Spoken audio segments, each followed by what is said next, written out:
पंजाब की निगरान हुकूमत का दिल के मरीजों को मजीद सहूलियात देने का फैसला किया है और इस सिलसिले में एक बड़ा इकदाम करते हुए दिल के मरीजों को ड्रॉप एंड शिफ्ट सर्विस शुरू करने का फैसला किया है। तफसीलात के मुताबिक इसका फैसला निगरान वज़ीर-ए-आला पंजाब मोहसिन नकवी की ज़ेर सदारत इजलास में किया गया। इजलास में प्राइमरी एंजियोग्राफी के हवाले से पेशरफ्त का जायजा लिया गया कि दिल के मरीजों के लिए ड्रॉप एंड शिफ्ट सर्विस शुरू की जाए। इस सर्विस के तहत हार्ट अटैक पर मरीजों को जरूरी इंजेक्शन लगाकर एम्बुलेंस के जरिए तहसील और डिस्ट्रिक्ट अस्पतालों में भेजा जाएगा।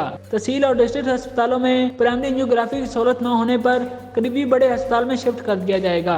रेस्क्यू 112 की खुसूसी एम्बुलेंस दिल के मरीजों को अस्पताल मुंतकिल करेंगी। रेस्क्यू 112 की स्पेशल एम्बुलेंस में ट्रेंड स्टाफ और जरूरी तिबी आलात मौजूद होंगे। ड्रॉप एंड शिफ्ट इब्तदाई तौर पर पंजाब की 4 अजला शेखुपुरा, कसूर, चिन्योट और जंग में शुरू किया जाएगा। पंजाब के 9 बड़े अस्पतालों में 2500 से ज्यादा मरीजों को प्राइमरी एंजियो की सहूलत फराहम की जा चुकी है। Secretary specialised health and medical education की ब्रीफिंग। प्राइमरी एंजियो की सहूलत की वजह से दिल के मरीजों में मुबतला सैकड़ों मरीजों की जान बचाना मुमकिन है।